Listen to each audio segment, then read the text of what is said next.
सम्मानित मुल्क के मालिकों, मैं बौद्ध भिक्षु सुमित रतन, जैसा कि पूरा देश पूरी दुनिया जानती है कि अभी एक दिन पहले हिंदू धर्म के बहुत बड़े संत, जिनको जगत गुरु की उपाधि दी गई है, जिनको पद्म श्री पद्म भूषण सम्मान दिया गया है, उन्होंने अपने मानसिक विकलांग होने का परिचय दिया।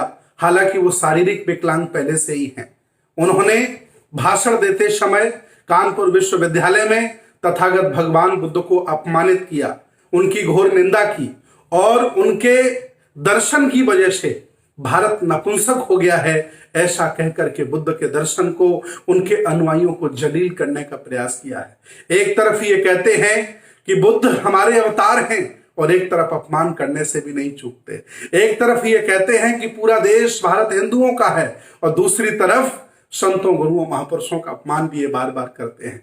बाबा जी, आपने अपनी ऐतिहासिक परिचय कराया है और आपने जो भी बोला है, इससे आपकी मानसिकता, आपकी सोच और आपकी बुद्धिमत्ता झलकती है।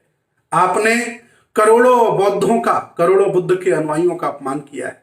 मैं अपील करता हूं एज ए बौद्ध भिक्षु होने के नाते कि आप 2 दिन में सामूहिक देश भारत के बौद्धों से माफी मांगिए, नहीं तो हम लोग प्रत्येक थाने में आपके खिलाफ FIR कराएंगे। प्रत्येक डिस्ट्रिक्ट लेवल पर राष्ट्रपति को संबोधित करते हुए ज्ञापन देंगे और जगह जगह आपके पुतले फुकवाएंगे, क्योंकि आप इसी के लायक हैं। हालांकि पूरी दुनिया जानती है कि तुम्हारी संस्कृति क्या, तुम्हारा दर्शन क्या है, तुम्हारा धंधा क्या है। तुमने अंधविश्वास के नाम पर, पाखंडवाद के नाम पर, लोगों को मूर्ख बनाने के नाम पर, ईश्वर के नाम पर बड़ी बड़ी जो दुकानें चला के रखी हुई हैं, उन दुकानों पर ताला लगता है बुद्ध की वजह से, इसलिए आपको बुद्ध अच्छे नहीं लगते हैं। लेकिन जो अपमान आपने किया, ये धर्मनिरपेक्ष भारत है। यहां सभी धर्मों को, सभी संतों, गुरुओं को मान सम्मान से रहने का अधिकार है। आपने जो कुछ किया है बहुत गलत किया है। स्वामी जी, मेरी अपील है, मैं 3 बार ट्राई कर चुका हूं आपके मोबाइल नंबर, आपके कभी PRO फोन उठाते हैं, कभी प्रोफेसर फोन उठाते हैं। मैंने चित्रकूट के DM से भी वार्ता करने का प्रयास किया है कि बाबा जी से कह दो कि वो माफी मांग लें, नहीं तो तुम्हारा विश्वविद्यालय भी हम घेरेंगे और कहीं तुम्हें निकलने नहीं देंगे।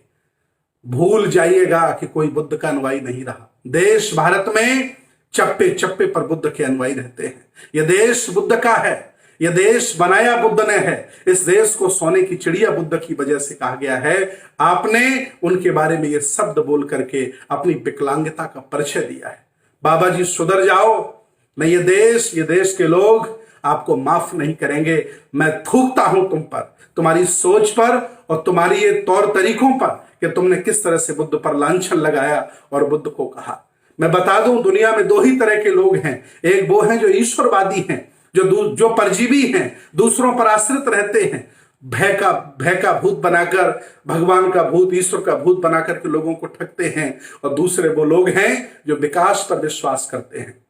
वो ये नहीं मानते हैं कि दुनिया किसी ने बनाई है, वो ये मानते हैं कि दुनिया का धीरे धीरे विकास हुआ है। बुद्ध भी यही मानते हैं कि दुनिया का धीरे धीरे विकास हुआ है। संसार परिवर्तनशील है। 1250 साल बुद्ध के दर्शन ने शासन किया है। आज आपको मौका मिला है, सम्मान करिए, न हमको मौका मिलेगा फिर हम भी वही करेंगे। हालांकि मेरे संस्कार, मेरी संस्कृति, मेरा दर्शन ये इजाजत नहीं देता कि अगर कुत्ता काट ले तो कुत्ते को हम काटें।